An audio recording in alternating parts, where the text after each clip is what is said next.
Le soleil tombait lentement sur la côte de Leki. Les vagues chantaient une mélodie que seul Tund, un jeune pêcheur de 24 ans, semblait comprendre. Chaque soir, il s'asseyait au bord de l'eau, fixant l'horizon comme s'il attendait quelqu'un. Tund, murmurant, « Chaque soir, je reviens ici. Et pourtant, je ne sais même pas ce que j'attends. » Soudain, une douce voix se fit entendre derrière lui. Une voix fluide, presque chantée. La voix. « Et si ce que tu attends t'attend aussi, Tund ?» Il se retourna brusquement. Devant lui se tenait une femme d'une beauté irréelle. Ses yeux brillaient comme deux perles bleues. Sa peau avait l'éclat de la lune sur l'eau. Une odeur de mer et de fleurs enveloppait l'air. « Tund, qui êtes-vous ? Comment connaissez-vous mon nom ?» La femme, souriant. « Je suis celle que tu appelles chaque nuit, sans le savoir. Je suis Mamiwata. » Un frisson parcourut Tund. Il avait entendu les anciens parler de cette déesse, moitié femme, moitié sirène, capable d'offrir richesse, amour ou malédiction.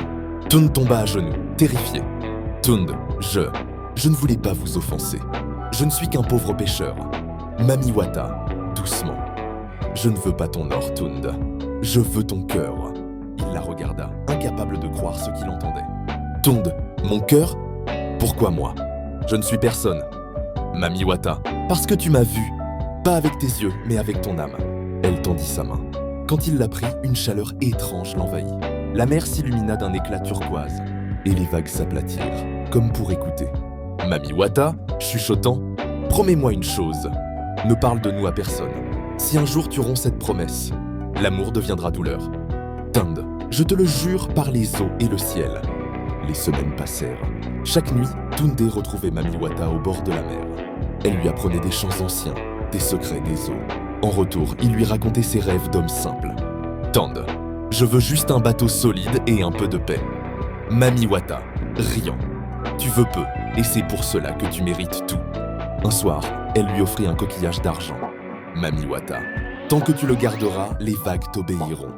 Mais souviens-toi, l'amour des hommes attire la jalousie des dieux. » Mais dans le village, on murmurait.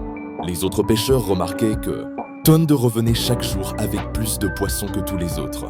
Un vieil homme, Babaïfe, le confronta. « Babaïf, garçon, dis-moi la vérité. Quel esprit t'aide à remplir tes filets ?»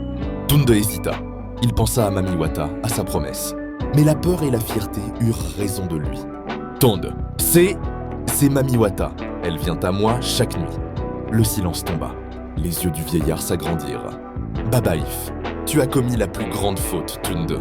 Tu as rompu le pacte sacré. » Cette nuit-là, la mer n'était plus paisible. Les vagues rugissaient comme des lions blessés. Tund courut sur la plage, appelant Mamiwata. Tund hurlant. « Mami, pardonne-moi. Je n'ai pas voulu te trahir. » La mer s'ouvrit lentement. Et Mamiwata apparut, ses yeux remplis de larmes salées. « Mamiwata, tu as prononcé mon nom parmi les hommes. Tu as brisé le fil entre nos mondes. Tund, je t'aime. Ne m'abandonne pas. » Mamiwata, doucement.